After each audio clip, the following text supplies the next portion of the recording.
In front of me is Nothing phone for April, and today I would like to show you how you can turn on or turn off autocorrection.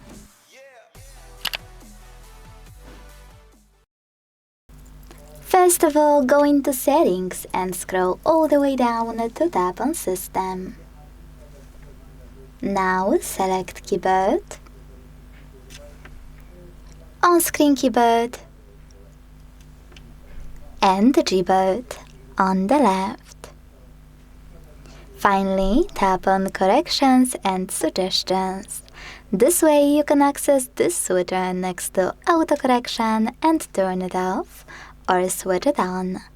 Quick tip, if you decided you do want to use it, tap on it on the left.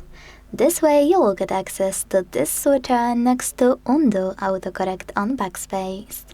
Personally, I really like this feature, but if you want, you already know where to switch it off. Thanks so much for watching. If you enjoyed this video, leave a like, comment, and subscribe. Bye!